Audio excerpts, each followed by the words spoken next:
Hola amigos, mi nombre es Oscar Díaz, presidente de Viceversa Consulting, para darles la bienvenida a otra edición de Cara y Sello, el podcast de actualidad política, económica y social del Perú, con el análisis de la semana, junto, como siempre, a José González, gerente asociado de GSG Advisors desde Nueva York, y Juan Carlos Ruiz, vicepresidente de Pacific Latam. Como siempre tenemos tres temas y ahí les va el primero. Tambores de guerra. Bueno, ya hemos visto lo que ha pasado la semana anterior, llena de noticias, de idas y de vueltas. Finalmente, el grupo de alto nivel, la GAN de OEA, emitió un informe preliminar que luego será aprobado o no por el Pleno de la OEA, pero que ha decepcionado tanto al gobierno como a los opositores. Y eso lo dijimos en este podcast, modestia aparte. Por supuesto que ese informe no iba a decir que vaquen al presidente o que es un delincuente, pero tampoco iba a decir que cierren el Congreso. Lo que ha dicho es lo que tenía que decir. Es decir, vamos, hay que entablar el diálogo, hay que defender la Constitución, hay que defender la libertad de expresión. Así es sencillo. Y claro, y como no le ha dado el gusto a ninguno de los dos le están tirando lodo al pobre informe de la OEA. Pero bueno, eso está pasando, pero siguen los tambores de guerra. Ayer, y entrevistamos a Carlos Anderson en Tierra Adentro de ATV+, pues él había sido protagonista el día anterior de un rumor que corrió como pólvora, ¿no es cierto? Como reguero de pólvora, hablando de un supuesto golpe de Estado, que por supuesto no existe nada más que en la imaginación de algunos afiebrados. Pero ¿qué nos dice Juan Carlos Ruiz? Todo puede suceder, ¿no? En una guerra fría que levanta o incrementa los niveles de tensión y donde los dos participantes precarios, hay que repetirlos, son un par de jugadores precarios, oposición y oficialismo, son muy precarios y son muy primarios en la forma como están peleando esta guerra política. Entonces, dentro de esa precariedad, empiezan a mover sus fichas llevando la intensidad a lo más alto que pueden.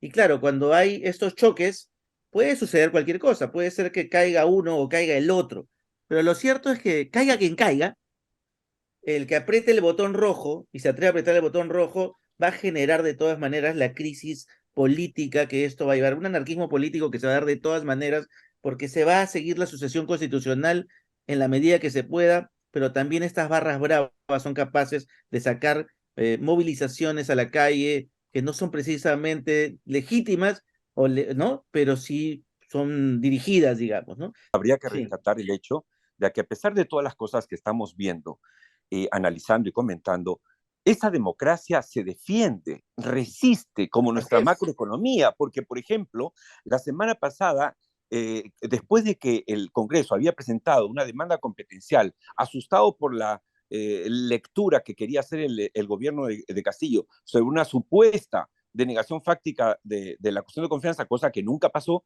efectivamente le da la razón al Congreso, así como la semana antepasada, lo comentamos en el podcast, el mismo tribunal le dio la razón al gobierno frente a otra demanda del Congreso. Es decir, hay felizmente tenemos un TCI, lo menciona el informe de OEA, que no se casa con nadie, por lo menos hasta ahora. Pero Es- mi pregunta, Juan Carlos, es, aquí estamos en una circunstancia de tanto va el cántaro al río, se va a que se romper, rompe. porque lo que acaba de decir Oscar tiene sentido. Pero aquí hay una vocación de tirabombas de lado y lado que no cesa, no cede. A veces parece que la pelea fuera de liguitas con arroz en cañita, a veces se chaira, pero en qué momento alguien saca pistola y esa anarquía de la que hablas es un peligro inminente, ¿verdad? ¿O me equivoco? Totalmente inminente. Es decir, yo me quedo con la editorial de Hildebrand del viernes, donde agarra y dice, ahora sabemos que Castillo y el Congreso son caras de la misma moneda, dice, ¿no? Y que con ambos en acción tenemos garantizada la agudización de la crisis y la devastación de la democracia.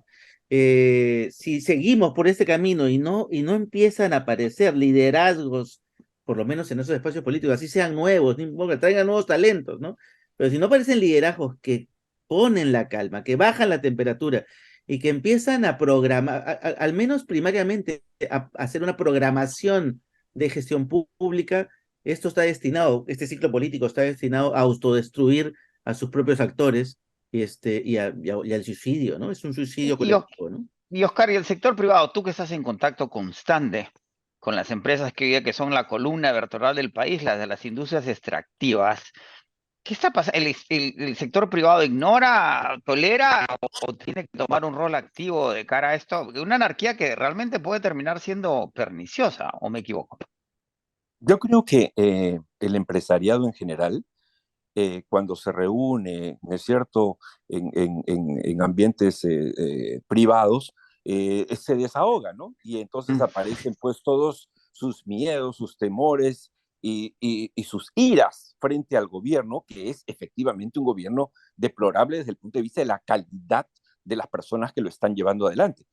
Pero a la hora de mirar fríamente sus libros de contabilidad, pues nada, están invirtiendo. Ayer en el programa de televisión, Mm. después de haber tenido un intenso debate, y creo que muy saludable con Anderson, en la primera parte, en la última parte tuvimos al gerente general adjunto de Engie Perú, que cumple 25 años, y que dijo, estamos invirtiendo y vamos a seguir invirtiendo en energías renovables, o sea, no paran de invertir, y son millones de millones, o sea, en plena crisis, y es lo que hablamos aquí siempre en el podcast. Y con eso, déjenme pasar al segundo tema. Agónica moción de vacancia. Como todos sabemos, se ha presentado una nueva moción de vacancia, esta vez por el ex morado Málaga, y que ha persistido en este esfuerzo. Ahora, todo parece indicar que no hay los votos, los 87 que se necesitan, y todo parece indicar, con cargo a equivocarnos, que será el tercer y posiblemente, y eso quería discutirlo con ustedes, la última propuesta de moción de vacancia, porque realmente, francamente, Juan Carlos y José, sería una vergüenza absoluta seguir presentando cuartas, cinco, sextas mociones de vacancia sin tener ninguna posibilidad de llevarlos adelante, porque solamente es como en el colegio lo que le decía a José, tirarle liguitas, ¿no es cierto? Las ondas, esas liguitas a tu compañero de al lado, pero ¿cuál es la razón? ¿Cuál es el objetivo? ¿Cuál es la finalidad? ¿Qué ganamos? Absolutamente nada. Juan Carlos. Es como hemos repetido en el podcast muchas veces, ¿no? Si vas a hacer una acción política para eliminar a tu contendor de la escena o el escenario de disputa política, tienes que ser certero. Porque si no lo matas a la primera, lo dejas o herido o lo dejas vivo, que es peor, y tiene todo el derecho a devolverte la bala. Y eso está ocurriendo, es decir, en la medida que no tienen los votos, porque yo por lo que sé y los conteos que hemos hecho con todos los analistas que tenemos en Pacific, mira, a lo más podrán llegar a 74 votos. Todo lo demás está o comprado o negociándose.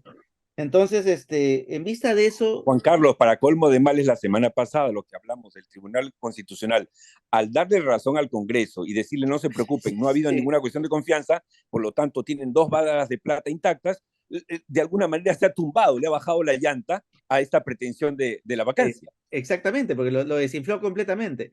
Entonces, entonces vuelve a ser un intento por eliminar sin tener la certeza de matarlo. Y lo interesante de este tema es que Castillo sabe que cada vez que hay estos, y bueno, y el gobierno de Castillo sabe que cada vez que hay estos intentos desesperados de la oposición por sacarlo, como si ese fuese el objetivo, ¿no? El objetivo de la oposición se ha convertido en sacar a Castillo, eso está claro. Y ese no es el objetivo es que la política funcione.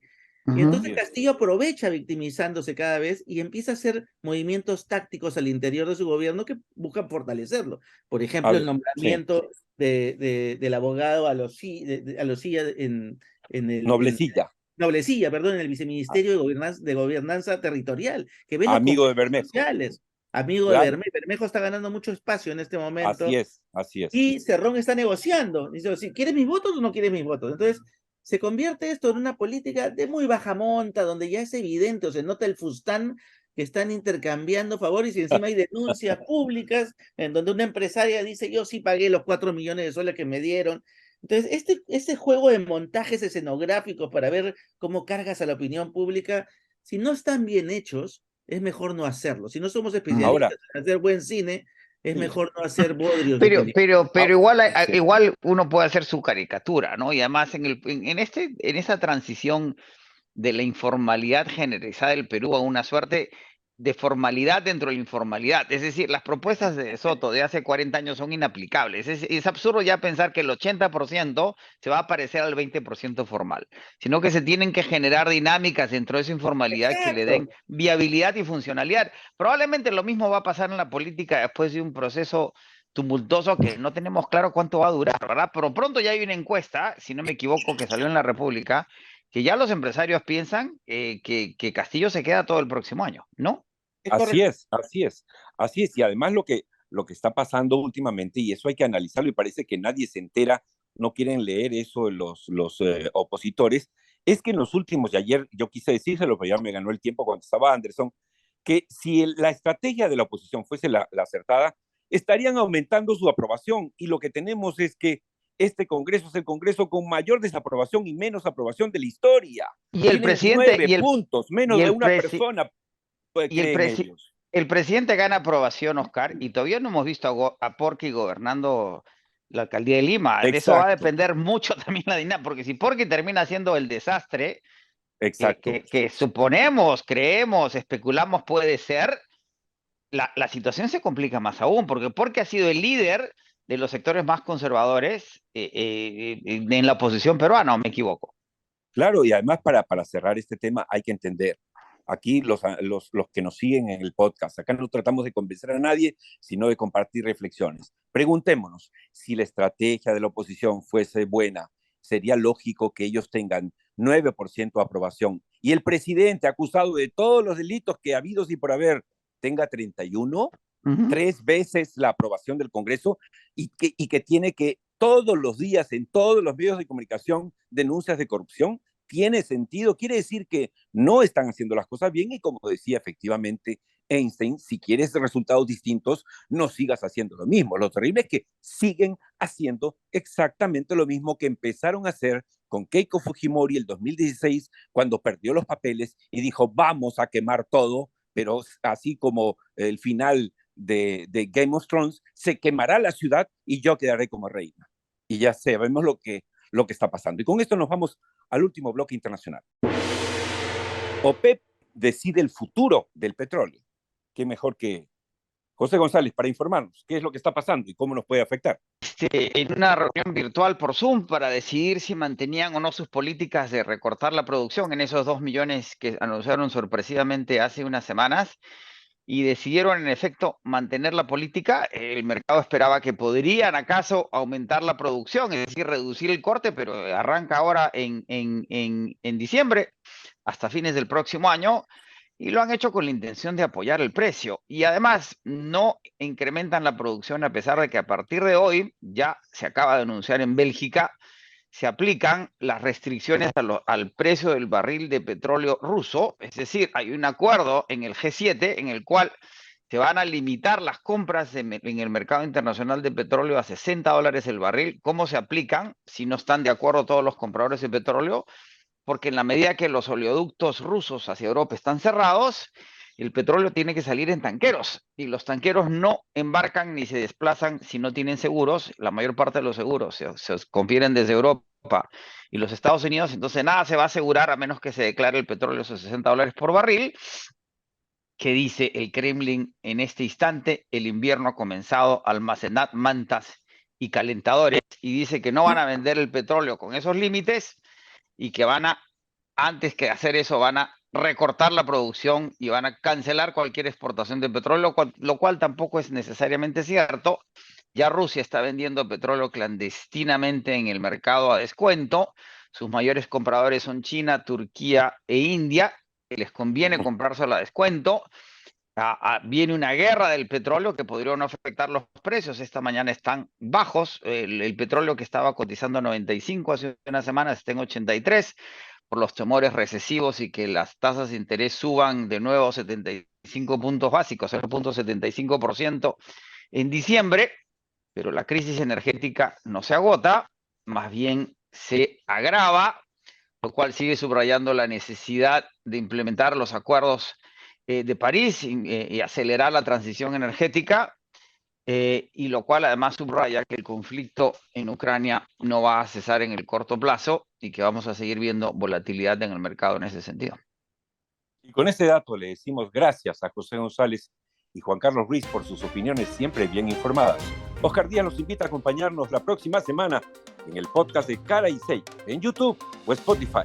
Salvo mejor opinión.